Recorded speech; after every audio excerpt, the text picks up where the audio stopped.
Hi everyone! Welcome to Bikini Design Club. On today's sew along, we will be sewing our bikini bottom pattern 𝗥𝗘𝗩𝗘𝗥𝗦𝗃 2.0.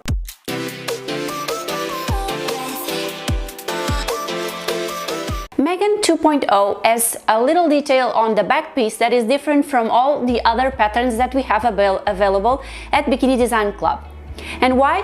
Because the bottom back this is a reversible pattern, and the back pieces, which have a curved center back seam, are made using the grain line but with the fold on your butt cheek. So it's completely different from all the other ones, and this means that you don't have elastic on the butt cheek, so the fitting is much different.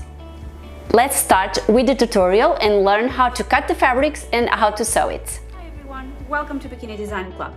Today's sew along is for the 𝗥𝗃 bottoms, and this is a very old, I was going to say old, but then again we are celebrating 2 years now, so it's not that old. It has 2 years because it's one of our first patterns.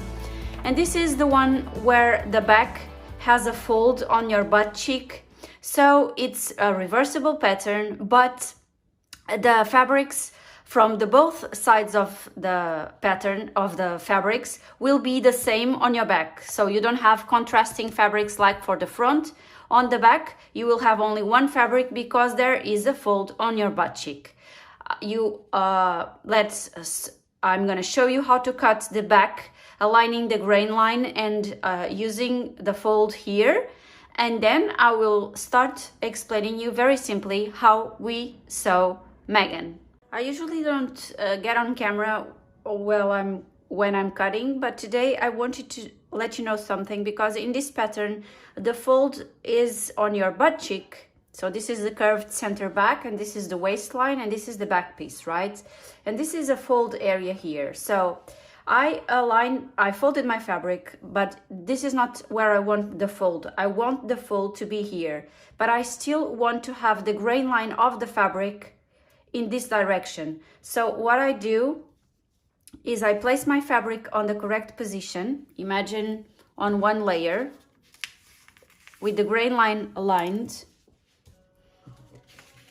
And once I have this aligned, I will fold the fabric on the fold line. So I know that my grain line is correct, okay? But I fold the fabric here now, and now I'm able to cut the 2 layers, one and then the symmetric, and I repeat the process. So this version of 𝗥𝗃 is the updated version of the pattern. It was made initially in 2020 when I first started designing patterns, and so I had a customer that bought it, and once she said that I don't have tutorial, it's true, we didn't have a tutorial for this one. I printed the pattern, and when I was coming and I was going to start sewing the pattern, I could see so many things that could be improved and that were actually wrong, that I actually decided to do the version of the 𝗥𝗃 2.0. So this is the one we are gonna sew today, the version of updated 𝗥𝗃 pattern with the delta wing back. So we have the fold line here, and this is the curved center back seam. You have a video explaining you why I use curved center back seams on most of my bottoms, and mainly it's because it fits much better on your body. This is a reversible, so you will have a little bit of I call excess fabric because it's too much fabric for me. For my taste, I usually go for the non-reversibles where I can completely avoid excess fabric. But in this pattern, this is a reversible, and you will have 2 layers of the same fabric. So we are going to start by sewing the curved center back seam on our bottom pieces. And so I have them here on my table, and I'm going to align these 2 together, and these 2. So I'm gonna pin, and you will understand exactly what we are pinning together. This seam is going to be sewn with no elastic on my overlock, and it's a very simple from one edge to the other, and we'll be again ready to continue, because we will then have one entire back piece. If you want to check if you are pinning the correct areas, because this has a strange shape, if you place this to the right side, you should have something like this, with the curved center back seam here and the sides here. So this is perfect. So I'm gonna go and overlock this. But since I'm going to my overlock, I can already go ahead and do some other things. I'm gonna have my front with my main fabric being this turquoise color, but this time what I usually would do is, as a reversible, I would sew the elastic on the side of my main fabric to hide the second sides when I'm wearing it on my main side, on the turquoise. But today I want, when I'm wearing it on the front side, I want to have a sneak peek of orange to match the back. So what I'm gonna do today is apply the elastic on the side of my second fabric. But if you don't want to see the second fabric, please apply the elastic on the sides of your main fabric. So I'm gonna place right sides facing together of my fabrics, which they are already. I'm gonna align them. And I'm gonna pin the leg holes and the edge here. And we are gonna sew this one and these two, applying elastic. I'm still going to risk something. And if it doesn't work, you watch this until the end and then you don't do it. The side that I apply elastic is the side where I need more fabric. So the side where the elastic is not going to be applied needs less fabric, or I will have excess fabric on that side. So this being said, if I was going to sew this normally and apply an elastic on my main one, I was going to do what I'm gonna do now on the orange. But as I told you, I want my orange to sneak out and see a little bit here and here of the orange. So my smaller fabric is today actually my main one, so this one. So what I'm gonna do is I'm going to remove 5 millimeters, so almost 1/4 of an inch of the seam allowance from the leg holes and from the waist area. And then I'm gonna align, as I was telling you, I'm gonna align, pin.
With everything pinned that it looks like I have a lot of excess fabric on the side of this one, but you will see that once we sew this and we apply the elastic on the orange side, you will see that once we reverse it to the right side, this will actually be perfect.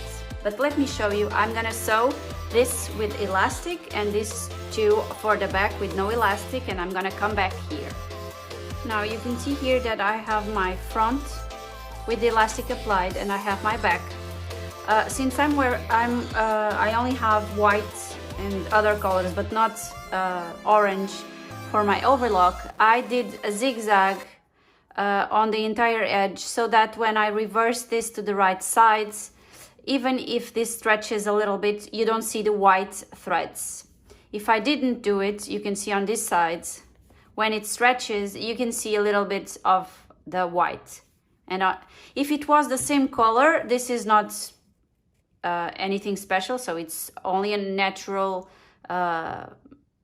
finish. But since I really wanted a nice one, I did this detail with the zigzag. So I have reversed my back to the right side, as you can see. And one thing about this pattern is that these seams here don't have elastic. So the fitting is different, I would say, because the tension around your leg hole doesn't have elastic on the back. It only has on the front. So, and if you want to see other options on how to sew bottoms, I love the options that I gave you for the 𝗥𝗘𝗩𝗘𝗥𝗦𝗕 2.0. Watch all those videos and you will see that I rather sew this on a completely different methods, because I love when the front and back are connected very smoothly and without any bulkiness. And this is something that it's very difficult, very hard to achieve on the reversible using the method for the 4 layer sides. That is the method that we are going to use today. And so to avoid bulkiness, what do? I do a basting stitch, which I have already done on the front sides and crotch area.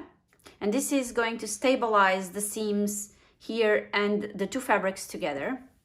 And then I already reinforced this side and this side of my overlock thread so that they will not be messed up in the future. And I can then open this small hole, which is going to be on my second side of the bikini bottom. So it's the hole that I'm going to use to reverse to the right side.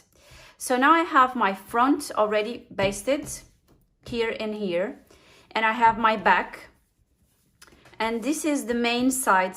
It's the one I did the zigzag with the orange thread, and this is my main side. So I'm going to insert this one inside my back, right sides facing together,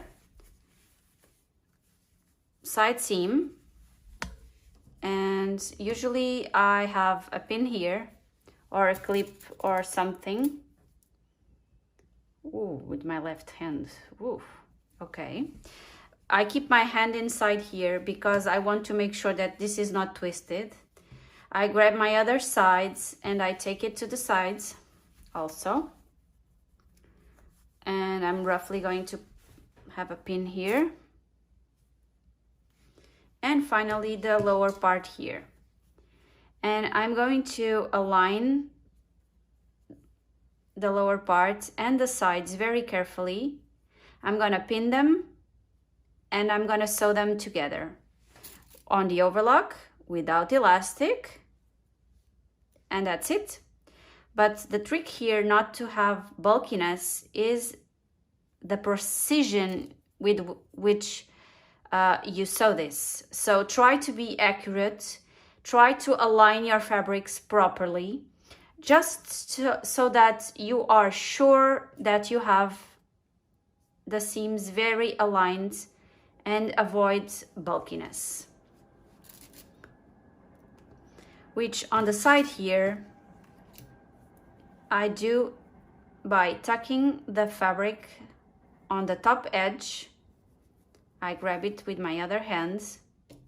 As I told you, on the 𝗥𝗏𝗡𝗥𝗦𝗕 bottoms, you have 3 different ways of sewing the bikini bottom. And my favorite way, you don't have any bulkiness and the connection from the front to the back is perfect and smooth, which is very hard to achieve when we are sewing over 4 layers, but let's try to do our best and see how this comes. So I have aligned this very perfectly and also on the top there very perfectly. And I'm going to sew this. If it's easier, use your basting stitch first to stabilize the fabrics. And once they are stabilized, you can go ahead and do this on the overlock.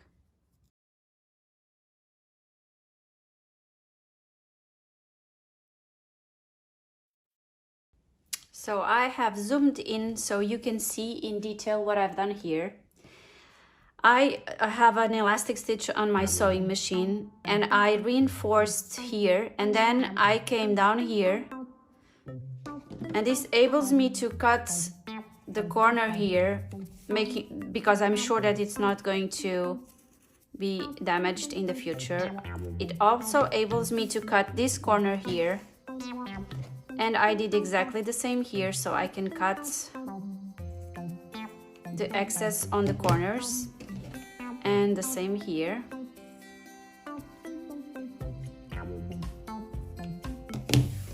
And now we can reverse the entire bikini bottom to the right side using our hole, and we just need to finish our bikini by sewing the hole with the leather stitch, invisible stitch, or you can just go to your sewing machine if you want and do a straight stitch.